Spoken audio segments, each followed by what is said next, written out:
Clara Jennings had always felt a strange emptiness in her past. There were no photo albums from before she turned 10. No bedtime stories about toddler mischief or early school memories. Whenever she asked her mother about those early years, she'd get vague answers. You were quiet, or nothing much happened back then. It didn't feel right. And the more she thought about it, the more she realized she had no actual memories from that time. Nothing. Just a blank. At first, she chalked it up to normal forgetfulness. Not everyone remembers their early years, right? But what haunted her wasn't just the lack of memories, it was the feeling that something was missing. She would wake up from dreams soaked in sweat, the images always blurred but soaked in dread. A shadow in the corner, a locked door, someone whispering her name. In her 20s, Clara became a kindergarten teacher. Ironically, watching children grow and develop helped her realize just how much she had lost. The kids in her class could recall what happened last year. Many remembered their first words, their favorite toys as toddlers, their homes when they were small. Clara had nothing.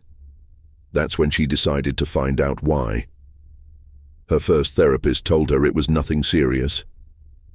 Early memory loss is common, he said. Some children just repress or forget. But Clara knew it wasn't just forgetting. It was like someone had ripped pages out of the beginning of her life and taped the book back together without her knowing. So she tried a new therapist. Dr. Evelyn Winters was different. Quiet. Observant. She didn't speak much at first, just listened. Clara liked that. Their sessions started slow, but over time, Dr. Winters introduced techniques that unlocked emotions Clara hadn't realized she'd buried. "I don't feel safe," Clara whispered one day during a deep breathing exercise, "even when I'm home, even when I'm alone." "Can you describe that feeling?" Dr. Winters asked gently. "It's like I'm being watched, like something bad happened a long time ago, and I've just been waiting for it to happen again." Dr. Winters leaned forward. "Do you have any memories? Any from before you were 10? Clara shook her head. "Not one." That's when Dr. Winters suggested something radical, memory regression. Not hypnosis exactly, but a guided journey through meditative states, where the subconscious might offer up forgotten moments. Clara was terrified, but also desperate. The first few sessions didn't reveal much. Just flashes of images. A red toy on the floor. A cold room. A hand with long fingers placing something in a drawer. Nothing she could make sense of. Then, one night after a session, Clara had a dream. She was standing in a hallway, maybe 5 or 6 years old. Her hands were trembling. She wore yellow pajamas. The hallway was dim, but she could see light coming from under a door at the end. She tiptoed forward, heart pounding. Then, the sound. A child's voice. Her voice, screaming. She woke up gasping for air. When she told Dr. Winters the next day, her therapist paused before speaking. "Clara, are you ready to keep going? Because sometimes once the door opens, you can't shut it again." Clara nodded. "I have to know." And so they continued. Week after week, they pulled at the thread. Clara began journaling every detail, every flash, every scent, every uneasy dream. She remembered the sound of chains, the way the floor creaked under heavy footsteps, the color of a stained rug. And one day she said something without thinking. "There was a basement." Dr. Winters looked up sharply. "Did you live in a house with a basement?" Clara froze. I don't know." But now the memory wouldn't let go. She went home that day and called her mother. Her hands shook as she pressed the phone to her ear. "Did our old house have a basement?" she asked, trying to keep her voice calm. There was silence on the other end. Then, "Why are you asking about that now?" Clara didn't answer, and her mother didn't press. But that silence told her everything she needed to know. Later that week, Clara visited the town where she was born. She hadn't been back since she was a kid. She drove by the old street where she vaguely remembered growing up, but the house was gone, torn down.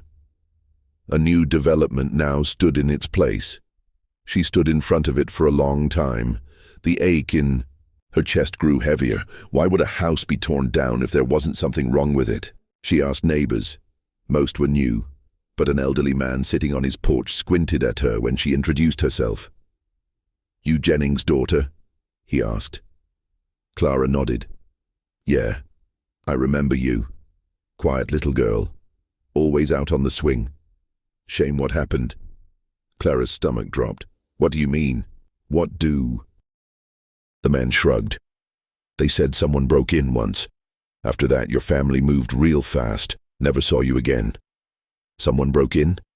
That was the story. Then why did it feel like the danger had always been inside? As Clara drove back, her head swirled with confusion.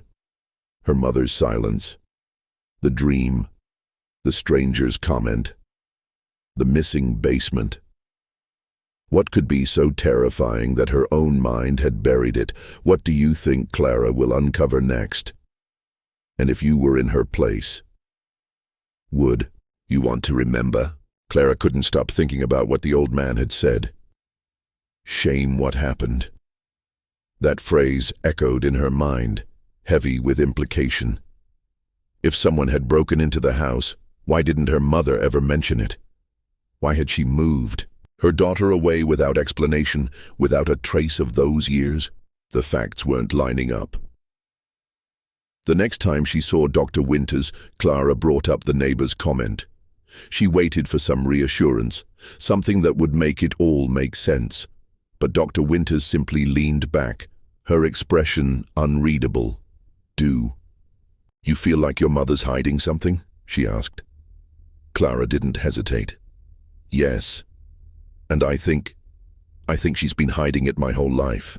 Dr. Winters nodded slowly, then reached into her desk drawer and slid out a printed sheet. "I want to try something new," she said. "It's a writing prompt. I want you to write a letter to your younger self. Don't overthink it, just talk to her. Let the words come naturally." That night, Clara sat at her kitchen table with the page in front of her. The house was quiet except for the hum of the refrigerator and the distant sound of rain tapping the windows. She picked up the pen and started to write.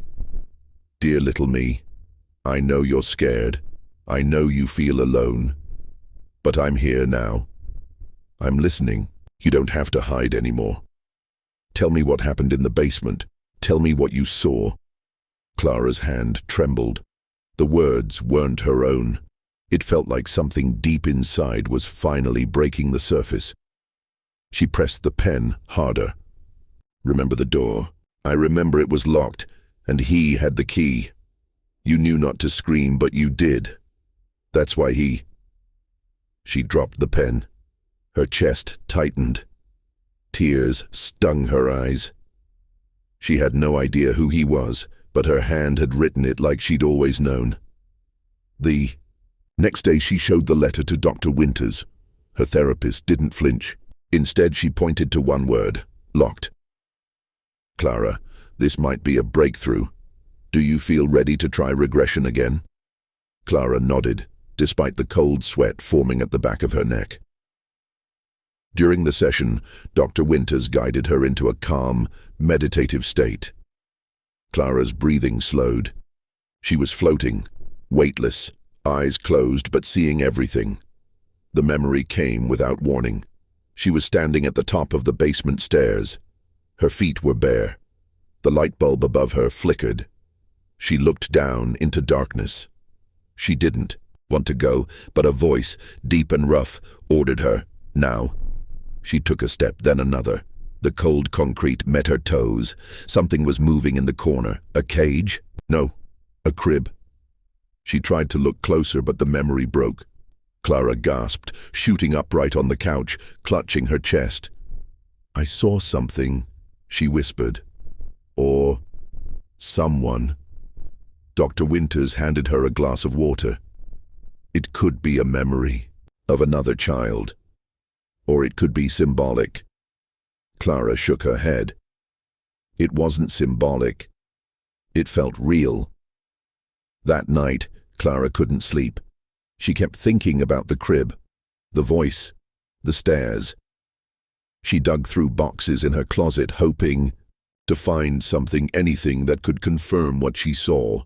She found an old folder her mother had left with her years ago when she moved into her own apartment. Inside were vaccination records, school forms, and a lease agreement from the year Clara was born. The address matched the house that had been torn down. But there was something else. A second name listed under the lease, Leonard E. Jennings, her father.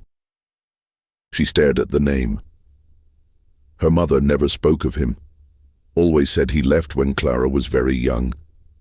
But what if he hadn't? What if he was the voice on the stairs? Fueled by adrenaline, Clara pulled up public records online. She searched for Leonard Jennings.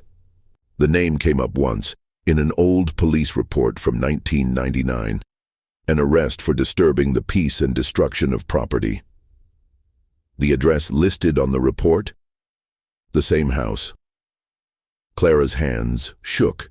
She printed the report and circled the date. March 11th, 1999. She would have been 8. Was that the night everything changed? She decided to confront her mother. The phone call was short. "I need to see you," Clara said, her voice flat. Her mother paused, then quietly agreed. They met at a cafe the next day. Clara placed the folder on the table between them. "Why didn't you ever tell me about Dad?" she asked. Her mother looked stunned. "Clara, I know he lived with us. I found the lease. I found the police report." Her mother stared at her hands. "We agreed not to talk about it," she finally said. "Who's we?" Clara demanded. Her mother looked up, eyes filled with something between fear and guilt. "The social worker. The therapist. Me. We thought it was best if you didn't remember." Clara's breath caught. "Why?" Her mother hesitated, then whispered, "Because what he did to you, you shouldn't have to carry that." Clara felt like she'd been punched in the gut. What did he do?" Her mother didn't answer, but she didn't have to. Clara saw it in her eyes. The weight of it, the shame, the fear. All those years of silence suddenly made sense. Her nightmares, her missing memories, the basement. She had been a victim, but she had also survived. Clara left the cafe without saying another word. She sat in her car, staring at the wheel, her mind spinning. She didn't remember everything yet, but she was starting to understand. The silence wasn't for protection, it was a prison, and she was ready to break free. "What do you think, Clara?" "We'll discover next. Is remembering worth the pain that comes with it?" Clara didn't sleep that night. Her mother's face kept appearing in her mind, haunted, regretful, aged beyond her years. That one look had confirmed everything Clara had feared. Her childhood had been stolen from her. And the thief had been someone she was told to forget. The next morning, she walked into her apartment like she was entering a crime scene. Every photo on the wall, every piece of furniture, every scrap of paper felt like it might hide a clue. She needed answers. Not from her mother, not from the past, but from the one place no one had ever dared to look. The basement. She drove back to the empty lot where the old house once stood. The land was still undeveloped, overgrown with weeds and tangled brush. Clara walked the edges slowly, tracing the faint remnants of the foundation. Then her foot caught something hard. She looked down, a rusted hinge poked through the soil. Carefully, she brushed away the dirt, revealing the edge of a door. A cellar door. Her heart pounded as she yanked it. Open. The wood was rotted, heavy, and reluctant to move, but it gave way with a groan that echoed like a scream. She pulled out her flashlight and stepped down the crumbling concrete steps. The basement was small, musty, and claustrophobic. The air was thick with mold and memory. The floor was scattered with debris, old nails, pieces of broken wood, and something else, a child's shoe. She reached down and picked it up. It was pink, with a faded butterfly printed on the side. Her fingers trembled. It wasn't hers. She moved deeper into the room. The flashlight beam caught a shape in the far corner, an old dresser, half rotted, its drawers still intact. She opened the top one. Empty. The second. Empty. The third. Stuck. She yanked hard and it finally came loose. Inside was a tangle of old papers, water-damaged and curling. Most were unreadable, but one envelope had survived, sealed with a piece of brittle tape. Her name was on it, Clara. She opened it with shaking hands. The handwriting was unmistakably her mother's, but the words inside were anything but maternal. Clara, if you're reading this, then everything I tried to protect you from has come back. I never wanted you to remember. Not because I didn't believe you, but because I did. Every word, every scream, every bruise. I should have left sooner. I should have saved you faster. But I was afraid of what they'd do to us both, if the truth came out. Your father wasn't just cruel, he was dangerous. And you weren't the only one he hurt. Clara dropped the letter, the shoe, the crib. There was another child. Who was it? She ran from the basement, gasping for air. The sky had turned gray and rain began to fall, but she didn't notice. She drove straight to Dr. Winter's office and didn't wait for her appointment. I remembered something, she said as soon as she walked in. And I found this. She handed over the letter. Dr. Winters read it slowly, her face tense. There was another child, Clara whispered. I saw a crib in the memory. A baby. Dr. Winters looked up. Your mother said you weren't the only one hurt. Do you think this other child was your sibling? The thought hit Clara like a wave. Could it be? Why would she never tell me? Ellie, she had a sister, and no one had ever told her. Why would a mother hide that? What happened to Ellie? The next morning, Clara went to the town records office. She filed a request for birth certificates under her father's name. Hours later, a clerk returned with 2 entries, one for Clara Jennings, born April 12, 1991, and one for Ellie Jennings, born June 2, 1993. No death certificate on file. Clara felt sick. Where was she? Had her mother abandoned her? Had something worse happened? As she walked to her car, she called her mother. Voicemail. She drove straight to the nursing home where her mother now lived. When she walked into the room, her mother looked up and immediately went pale. You knew, Clara said, holding up the photo. Her mother burst into tears. I thought I could protect you from the pain, she sobbed. I thought, if you never remembered her, you wouldn't have to grieve her. What happened to Ellie? Her mother shook her head. She disappeared. One night after your father got angry, I found her crib empty. He said she wandered out. The police searched for weeks, but they never found her. I knew in my heart he did something, but I couldn't prove it. Clara's voice broke. You should have told me. I couldn't, her mother cried. Because if you remembered what you saw, you might remember everything. Everything. The basement. The voice. The scream that echoed through the floorboards that night. It hadn't been hers, it had been Ellie's. What do you think Clara will do next? Would you want to remember if it meant finally knowing the truth? Clara couldn't escape the image of Ellie's empty crib. Every corner of her mind now hummed with fragmented memories, half-lucid flashes of dark rooms, the scrape of wood, a scream muffled by blankets, her mother's voice trembling through a door. Dr. Winters told her not to push too hard, but Clara didn't care anymore. She had spent too long living in shadows. It was time to drag the truth into the light. And so, she did something bold, something desperate. She asked Dr. Winters to hypnotize her again, but this time to go beyond what they had ever done before. To dig deeper than memory allowed. To find what she had buried so far down that even nightmares had avoided it. The room was quiet, lights dimmed. Clara lay back, breathing deeply, clutching the photograph of herself and Ellie. Dr. Winters' voice was calm, steady, guiding her through the fog of her subconscious.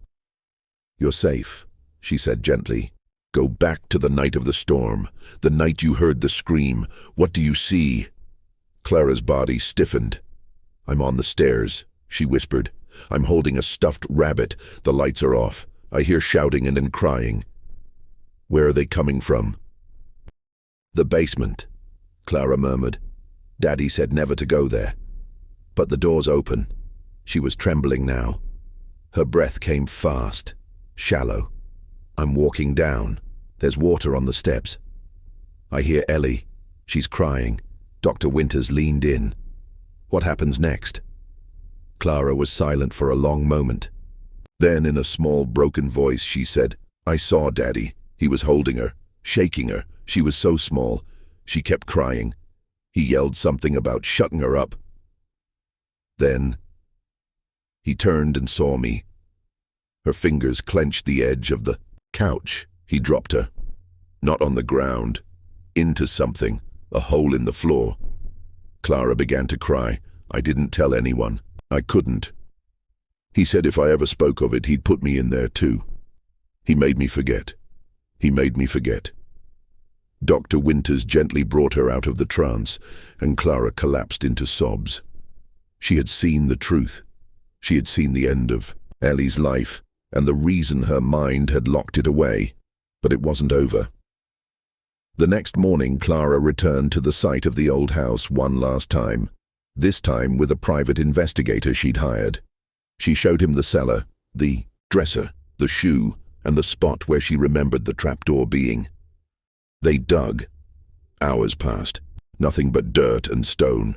But just as the investigator was ready to give up, his shovel hit something hollow, a wooden plank. Underneath, buried in the ground, was a crude, makeshift crawl space. Inside it, wrapped in decayed blankets, were the skeletal remains of a child. Clara fell to her knees. The stuffed bunny she remembered as a child was clutched in the remains' tiny fingers. The medical examiner would later confirm it. The child had been approximately 2 years old. And judging by the clothes and items found with the body, it was Ellie Jennings. Missing for decades. Never reported. Hidden beneath the floorboards of their home. Why do you think Clara's mother chose silence over justice? Was it protection, or fear that stole 2 lives instead of 1? Clara gave Ellie a real burial, a real name on a real headstone. She invited no one except her therapist and the investigator. There were no words spoken, only the quiet hum of the wind through the trees as she laid flowers beside her sister's grave. A month later, Clara's father was located in another state. Old, sick, and living under a new name. But that didn't stop the authorities. With new evidence and Clara's testimony, they reopened the case. He was arrested at dawn, wheeled out of a nursing home in cuffs, his eyes empty of remorse. When Clara watched him being taken away, she didn't feel triumph. She felt hollow. Justice was never supposed to take this long. That night, Clara wrote a letter to Ellie and placed it inside a locket, sealing it with a photo of them from the only day they'd ever shared in the sun. "I'm sorry I forgot you," it read. "But I will never forget again. The nightmares still come. But now Clara welcomes them. Because even in her worst dreams, she holds Ellie's hand, and she never lets go. If this story moved you, If you felt Clara's pain, Ellie's silence, or the weight of a truth hidden too long, then don't let this be the end. Share this story. Comment your thoughts.